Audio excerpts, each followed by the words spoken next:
Welcome gamers to Immortal Tactics, War of the Eternals. My name is Daz Tactic and welcome to this mini-series. We're going to be having a look at this game. It's not available yet, so if you're sort of looking for it, I'll give you some information about when it's actually coming and what it's going to be doing. It's going to be actually releasing into early access, which I think is great. These sorts of games, I think, just grow and grow and grow, and and I'm liking what I see so far. So we're still a fair way off, actually, before it even releases into early access. So I've sort of got like a sneak preview of the game. By the way, this is sponsored content, so I am getting paid to make this video, but I do really like what I see. So if you're concerned about any biases that I may have because of that aspect, then keep that in mind if you're sort of listening to what I'm sort of saying. I'm under no requirement to give positive feedback, and there are a few things in the game that I would like to have seen changed, which we'll go through those as well. But it's early days yet as well, so it's going to be interesting to sort of see where this game ends up in the coming months and years, really, because I think it's going to be one of these games that people will enjoy playing. I can see it just growing and growing and growing over time. So I thought I'd actually I've sort of started another game. I've started a fair few different games just to sort of get a feel for the way that the game is sort of playing. And so I thought I'd just quickly go through what the mechanics are. So let's just go and continue our adventure into here. I won't actually play this one. So this is like a battle start where we've got like different win conditions. We have things that we absolutely have to do. In this case, we have to protect the weak and innocent from the evils that are surrounded by the wall. Now that's a really hard requirement, really hard requirement to actually do. We've got environment observer, so if we like, these are secondary objectives. If we can do these, we get sort of like extra bonuses. So be mindful of by not letting your army get hit by any environmental attacks and effects, which sometimes is actually easier said than done, to be honest.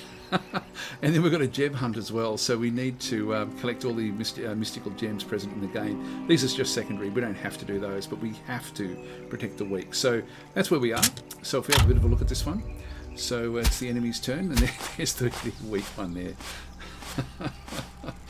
Right, so this, and you saw there, the game has got like an interesting way of actually doing a progression through what it's actually doing. Now, this is about this is about the third portion into the game that I've been playing, and I can't really show that without actually going back out and starting a new game. So we'll start a new game, so we'll sort of start from scratch. We'll mix things up a little bit. We can see through here, for example, that my units, I'll just go through what everything actually is. This will be in episode 0, by the way, where I just explain what the game is, how it works, how the mechanics work, and so on and so forth, so you get a bit of a feel for it. We may sort of start our first actual game, and then we'll start to episode 1, 2, etc. through it, and just start to do a bit of a run through the actual game.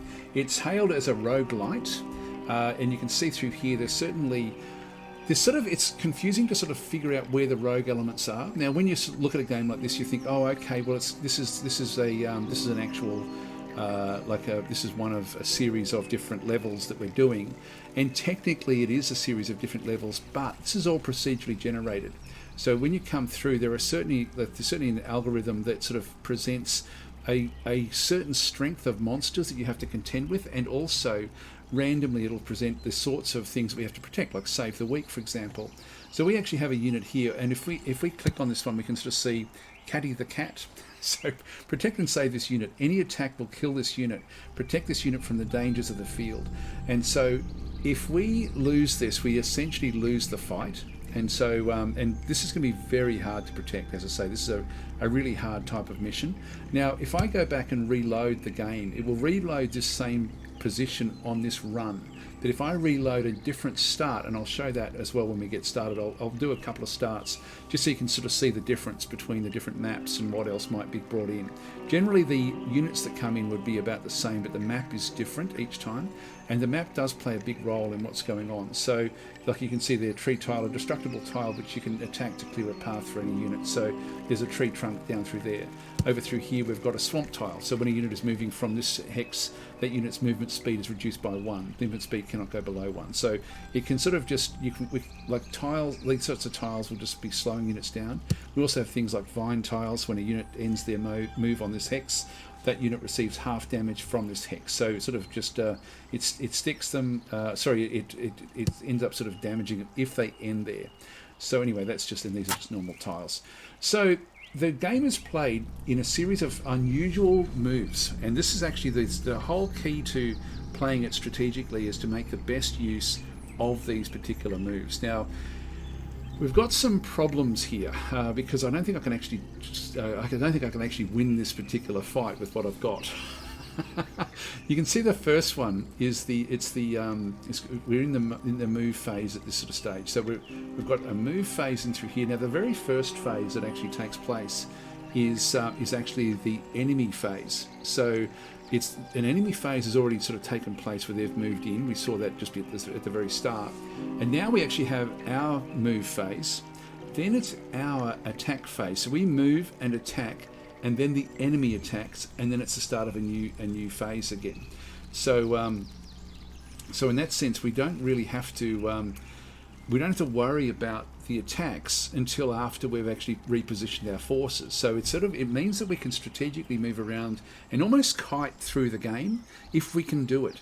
Now in this case, we've actually got some more problems because we've got like a really powerful unit here which has got 6 health. So this guy here is an earth golem.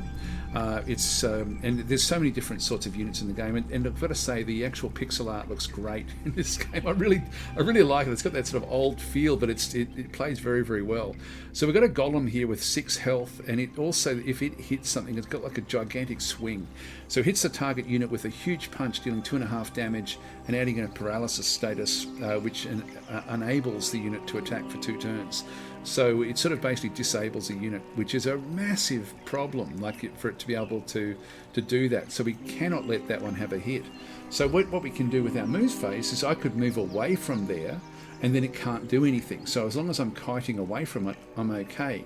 So you need to be mindful of all of that as well. Now, if we have a look at Kitty Cat, once again, any damage at all will basically end up sort of doing damage to that particular unit. So you can see protect the weak and innocent from the evils. Now, this one here, if we have a look at what it can do, it's actually just an archer with 2 health points.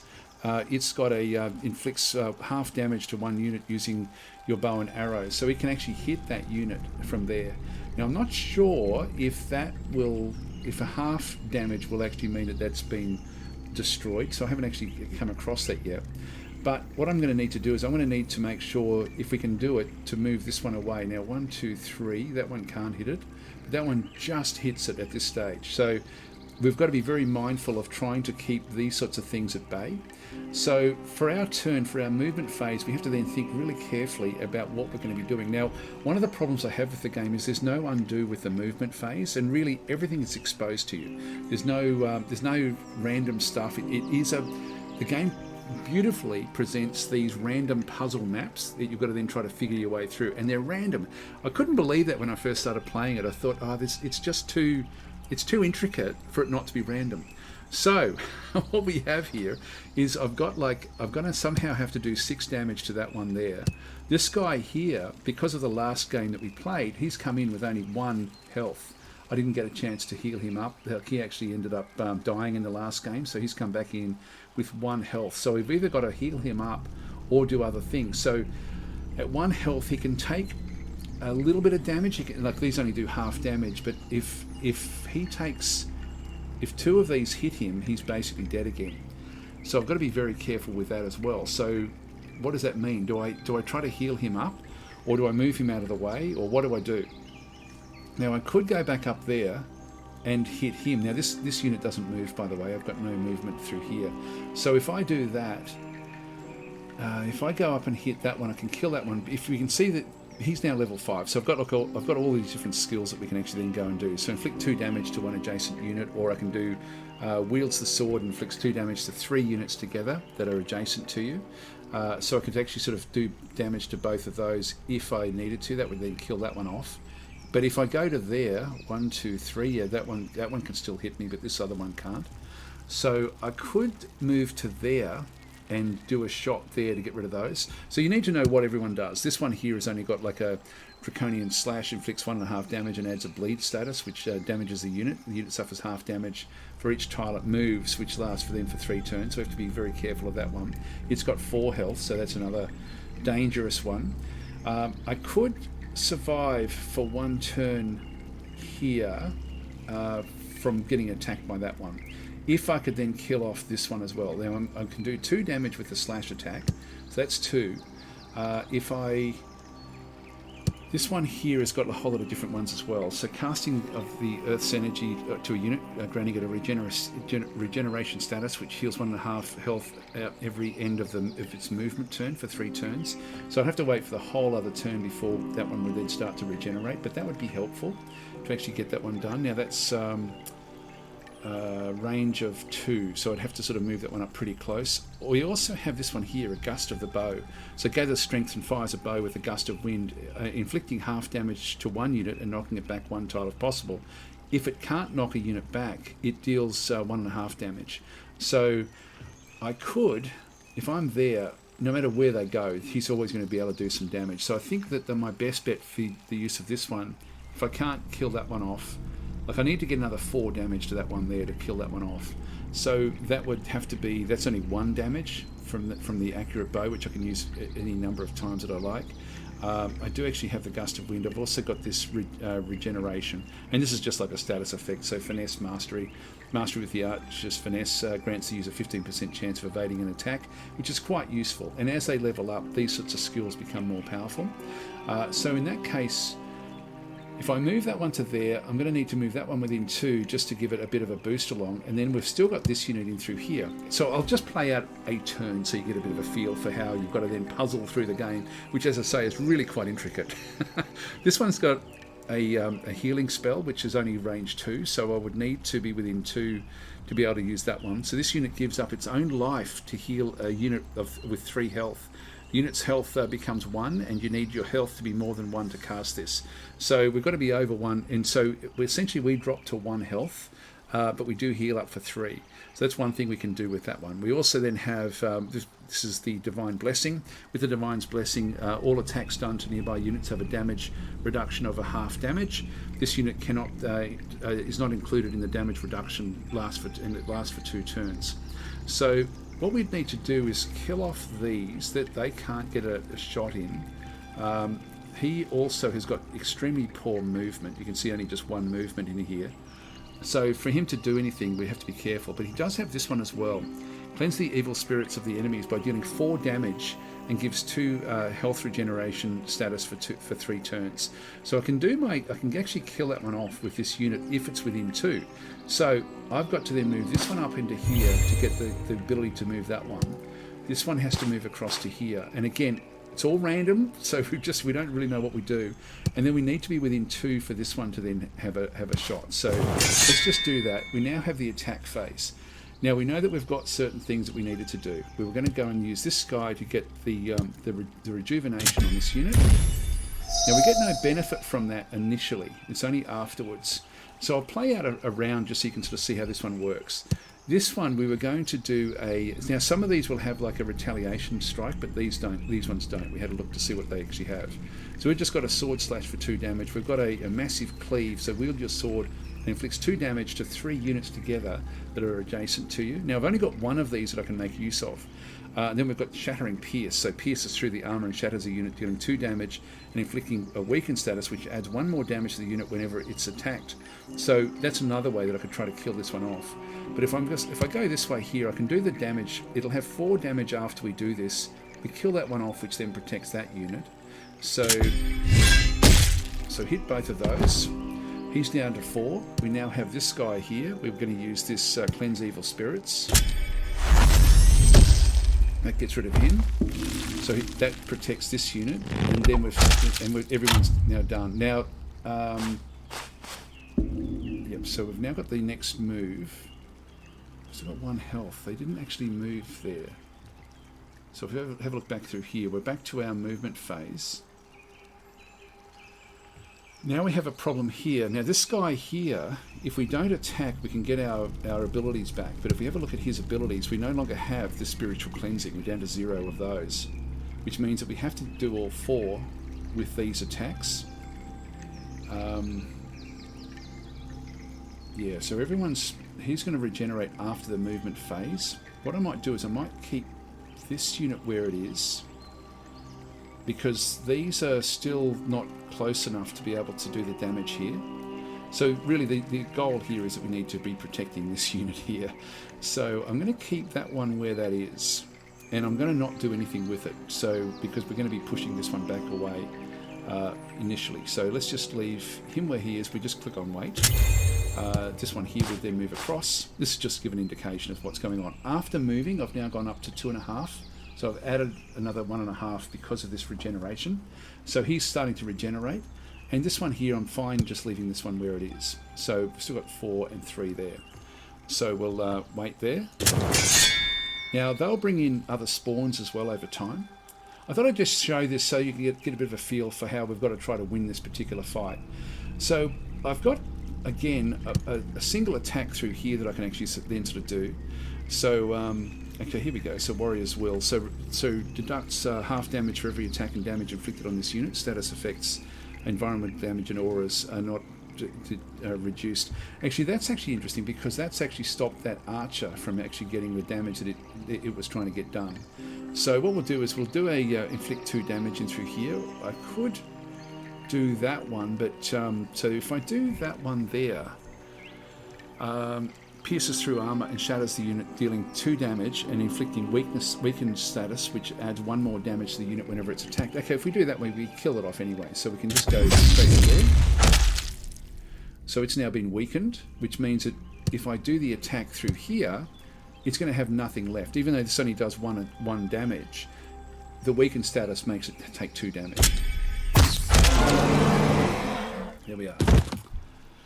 Alright, and this one here, we'll just leave that one where that is, and I can just, with a Divine Blessing, all attacks done to nearby units have a damage reduction of half damage. This unit is not, okay, it's not included in the damage reduction, lasts for 2 turns. I don't need that. Actually, it would help. That would protect that unit as well. That's one way of protecting it. So let's just go and do it, just for the sake of the exercise, just so you get a bit of a feel for it. Yep, so they've gone for there, didn't work because of this guy's damage reduction. Alright, they haven't moved. Now, this is the environmental effect that we were looking at, and now we've got this guy, these ones in through here. So now we've got more problems because of the spawning in. So you can see that we've now got other issues that we now have to contend with. Yeah, so it just goes on and on and on like this. Now, if I screw things up at all, so what I can do here, actually just thinking out aloud now, so there's no zone of control in the essence that you can walk through, but I can't go through my own unit, so I can't walk into these environmental areas. But I think that gives you a bit of a feel for the way that the game actually does play. We're going to start a new game. So, yeah, one of the things I really wish the game had was an undo for the movement. I think it would just be so helpful if that was the case. So I can move across to there. Now, this one here, we no longer have any of these as well, but we've got the massive cleave. Yeah, I just feel like playing this one through to see if we can actually do it. So if I just right-click somewhere, we can sort of get back to here. So protect the weak and innocent from the evils that are surrounded by this one here. So we just have to keep on basically destroying these units for a little while until we actually win the area. So this environmental effect in through here, for example, is be mindful of not letting your army get hit by these. So this is like an electrical storm. There's all sorts of different environmental effects as well in the game. So, but they come in these sorts of little areas. Now, if it happens to be centered around this guy here, then we're in a bit of trouble. Now, if we have a look at this one's really only got healing left, so I can't move back into there. I'm going to have to leave that one where that is. I can push this one away, but I can't kill that one if I do that. So I'm sort of stuck here a little bit. Let's just right-click and just click this one on. Yeah, I don't have a real lot that I can actually do. I'm going to have to... I'll just come into here. We get a little bit more healing there, so we're up to now 4. I'm going to move this one down into here. Alright, so, and that one can just stay where it is. So, status, yep, we'll just go there. Now, this one, all I've got left is just 2 damage. So start to do a bit of damage there. And then this one here, all I've really got is like this pushing away. So I'm going to push this one away. Which means that it can't actually hit me. These guys can still all be hit, so we have to be a bit careful. This one can then move in next phase, and unfortunately then it can start to kill this one off. So, and this one here, I don't want it to do anything, just so I can replenish. I'll just show you this next bit of it. So we've got the protection, but that one doesn't save itself. There goes the electrical phase. They then move in. And by waiting that one turn, what we've now done is we've actually now got another one of these back again. So I can now kill that unit with that attack. And we've still got other attacks that we can then do through here as well. So we'll just keep on sort of running through. Now, in this case, this is our movement phase. I don't need to move that one anywhere. I don't need to move that one anywhere either. This one here has got 1.5 health. Actually, that one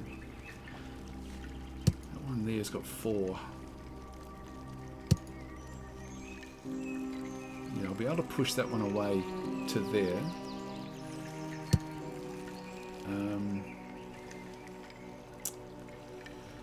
Yeah, we're going to have to take a bit of a hit here, I think. So, again, if I just sort of... I'll just wait where we are. I'll wait where this one is as well. And... now, if I just show you the pause, like if we click on pause down through here, it sort of shows us, like once we get going, this is part of the roguelike sort of part of it. Once we start one of these battle maps, if we save and exit, we use up one of our restarts. We've only got 3 restarts essentially for an area, and it's always the same map when we do a restart, but it is random if we do a new run of the game. So anyway, I'll just resume the game. So we can, if we wanted to, get out of the game, but it's going to then use up a restart to do that after we get started. So now this guy here does have one of these, so I think I'm just going to leave it where he is. We have to get rid of this guy up in here. I've still got 2 of these, so if I push that one, actually it's going to do knockback. It's not going to quite get what we needed. That's going to kill that unit off.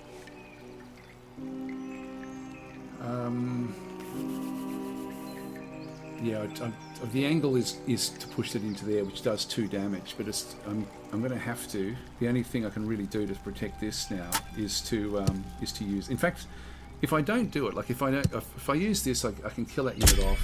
Well, I'll do it. So we've protected this unit again, but we now have to basically get rid of this unit. So let's just go and get rid. Actually, we don't have to. But I'm better off. And I don't. This one technically can actually hit that unit. We'll just see what actually happens here. So I'll do nothing. That will then replenish these. So if we just do nothing in that wait phase, replenished. Half damage done. Half. And then wait for that one. More units coming in. Anyway, you get the idea. You get the idea of what's going on here. So I'm going to start a new game. I just wanted to sort of show what the mechanics were like. And as I say, this is different every single time you play it. So what I think we might do is I'll just show you, like if we do escape and just go save and exit to the menu. There's another thing I would love for it to have, would be to have multiple saves. You've only got one run at a time, and that means that if you've got multiple people or if you're wanting to try different things, you really are just doing one run at a time. So that's adheres too much to the rogue style of gameplay for me. I would much prefer to have multiple saves that you can then sort of so you've got different sorts of runs going at different times. So, but they're really the only 2 things that I've sort of seen in the game that, like, you know, that and the undo the movement are the only 2 aspects of the game that I really wish were different. Everything else I really, really like. So when we have a look at this one here, if I go and change, for example, my army, I'm starting with like a warrior, an archer, and a healer. But if I go and change the army, and you can see through here, if I start to do this one, you unlock different leaders as you go through the game. So the progression is that essentially we've got like an angel or a devil or another one that sort of will then sort of appear in through here as well. And they have different skills as they level up. So for the angel of death, we've got like the hunger for power. So all of your hero skills will have an increased damage of 1 while inflicting curse for 3 turns. So we can use that if we need to. And so these actually allow us to then sort of have like special abilities that come into the game.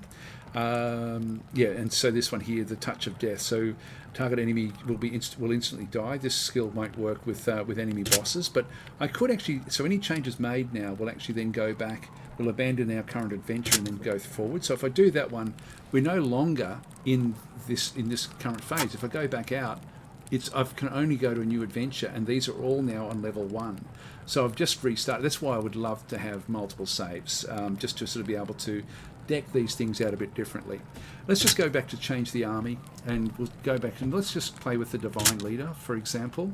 Now I haven't unlocked the second one yet. We've only got Soul Cleansing, so heals all of your units for 4 health and gives all of them health regeneration status, which lasts for 3 turns. So it can take quite some time to build these up before they can actually use their power. So just be aware, it's not something you can use every battle. It's just every so often. So we've got the leader. We've then got our units. Now I have unlocked the one at the back there, which is the healer unit. Now he's very, very weak at the start of the game, I've got to say. It's only when he gets up to about level 4 or 5 that he starts to get that powerful 4 damage attack, which is really, really useful. So that's actually, so in one sense he's good at the in the mid game, but he's not good in the early game. I think you definitely do need to have like some sort of melee attack just so you can come back in. He's certainly our strongest unit. So that's slot 1. He would then sort of take that role. If we have a look at across the next one, we can sort of see that we've got like an archer. We've got a wizard, which is sort of where you start the game, but I was just testing out to see what the healer was like. I quite like the healer once you get past the first bit of the phase. So I could change him over, for example, and make use of this one here. I could actually say, okay, well, throw him into slot number 3, and then we sort of start a new run, and that would be the way it would then sort of start. So if we have a look at this one in slot 3, that I would then be using pretty much the way that the game starts. But just for the sake of the exercise, let's go and make use of the healer. As I say, I do like him once we get past the initial start of the game. So if I then just go back in, this is now our ready for the next run, and so this is very much like a rogue style run through a dungeon that is it's got designation of algorithms for the different random maps, but there are random maps every single time you play it. So if I go to new adventure, I haven't unlocked this one yet, but I am finding the game quite difficult. You've got to really think it through.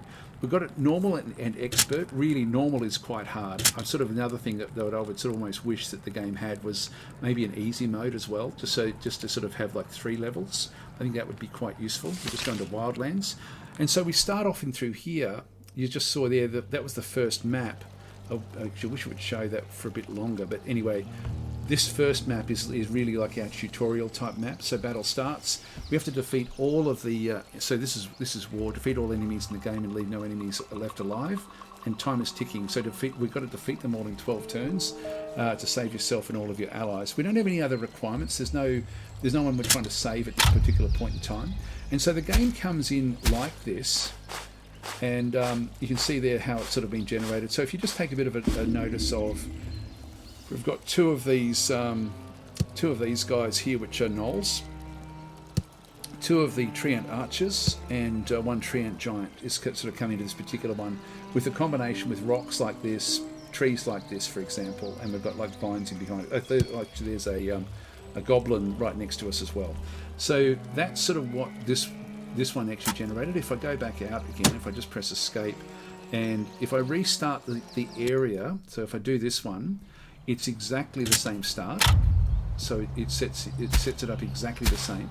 So this way, if you screw up your strategy, you can restart these levels a couple of times if you wanted to, or if you do go back to if we go back out to the menu, and then if we go to a new adventure and just go yes, and you'll see the progression when I click on this one. So it snakes its way through. Each one of those dots is sort of like a progression. Actually, that looks very similar. It is an algorithm. Yeah, no, it's not. See how it's different now. And we've even got like a different mix of forces. We've lost one of our gnolls has actually gone, and the layout is now different slightly. So it just means we've got like a different battle to sort of then play out each time. So it's quite different each time we actually do play it, and which is really cool. It means that every run that you do is unique, and so in that sort of sense, every map that you play is a different sort of puzzle for you to nut through. I think what I'll do is I will leave this one here, and then we'll come back in episode 1 and start the actual game itself. So what I'll do is I will actually start this one. So I'm just going to go across. Actually, no, why not just start again? Why not? We'll just go and exit back out. But what I think I'll actually do is I'll show you the Steam page, and so there is actually a demo version that you'll be able to play from June the 13th to June the 20th. So that's coming up. And it goes into early access on July the 15th, so just so that you're aware of that one. So let's have a look at the actual Steam page and just talk a little bit about the other things that the game does actually bring into it. It's a lot to like about where this game is actually heading, I've got to say. Really, a real lot to like. Okay, now look, I'll leave a link in the description to the Steam page as well, just so you can sort of go here if you're wanting to wish list the game. But it's got in through this side, like you see there, roguelite turn-based hex immortal tactics. So experience a fast-paced roguelite turn-based strategy game with a new turn-based engine. Now this is a bit of a handful, a bit of a mouthful, I guess, and a bit to sort of then digest. Normally when I see the words fast-paced, I avoid the game like the plague, to be honest, because it means I'm not going to enjoy it. But in this case, what it means is that the games do play through fairly fast, so you don't have. I mean, it's turn-based, so you don't have. It's not like a lot of other so-called roguelites where they're not turn-based, where they're actually a real-time game where you're just like it's almost like was it bullet hell, bullet hell type game. It's not that at all. And quite often when I see fast-paced, I'm thinking of bullet hell, because quite often roguelites are called. Like bullet hells are called roguelites because they have random maps. I wish that there was a much better definition, but anyway, fast-paced just means that it's not something where you can play for 10 minutes and get enjoyment from it. That's really what the fast-paced there means. As I say, I don't think it's a good choice of words there. And you saw their roguelite because it's sort of not strictly like Rogue. I love that it's got these actual the tactical battle maps are really, really cool, and the progression gets higher and higher as you go through the game. It becomes more and more difficult, and you end up with different sorts of monsters coming to fight. So every time you play it, it does feel different. Now it's turn-based, as we sort of saw there before.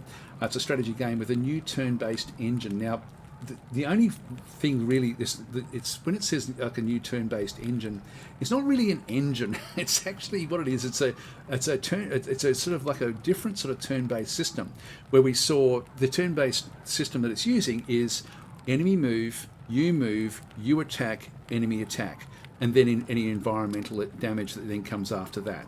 So it's those 5 elements are really what it is. So it's not an engine. It's just a new turn-based system, I think would be a better way of thinking of that one there. So look, these descriptions may change. As I say, this game is not even in early access yet. So expect these things to sort of change. Anyway, you can see there through there. You will need to, which will need you to plan early on and create strategies that could lead your army to victory. So every map is like that. So not just the grand scheme of the game, but you have different skills and different things that you've got to try to sort of get to actually win the game. So create an army with different characters and leaders to choose from and explore this roguelite world. And the roguelite world is a definite progression. And initially when I started looking at it, I thought, I wish it was more random in this sort of map in through here. So you've got like the wildlands in through this side, which then sort of sneak you through things which are more based on what we're sort of seeing with the like the Ents and so on and so forth. The next one across is like a swamp world with the different sorts of characters. I don't know if it'll show us that actually. Let's have a quick look. Quick squiz. No, we can't see that in there. But as I say, this area through here, when I first saw that, I thought, it's just a series of preset maps, but they're not. They're actually, every single one of them is generated through an algorithm. So don't think that it's just a simple progression through a set map and there's not going to be any replayability. There's a lot of replayability in this game, and the whole thing with the roguelite sort of style is that even though you know how many levels you have to get through to get to the boss fight, you still actually have random maps that you're fighting. The tactical maps are random on the way through. A really nice system, I've got to say. I do quite like that one. Now, sure, this one could be more of a randomized sort of way of doing things. Maybe in the future it might actually have different branches that go off. That would be pretty cool as well. A bit more like sort of like Slay the Spire or something like that, where you've got like different progression choices, because this is very much like a Slay the Spire type, or Darkest Dungeon sort of style of thing, without actually having the branching off. So you definitely do have that, and that could still be randomized at some point in the future. So there's a lot of hope and possibilities, I think, for this game as it goes through its development. So there's a lot that could actually happen here, but I would love to see branching. I would love to see random branching as well, like so you end up with a almost like a Slay the Spire type effect of things, like where you do branch off into different fights. There's so many possibilities for this game, just with the way that it's actually been generated. That way you could almost sort of like pick and choose. Like if you have certain information, like you may decide, okay, look, I don't want to protect the innocent. Let's go a different route. Let's go for some other sort of reward or something like that you may sort of then maybe presented to you as a player, and that would be great if that could be randomized. So that would then really make this into sort of like a much more procedural generation with this progression style. But it still works very, very well because the actual maps themselves are random.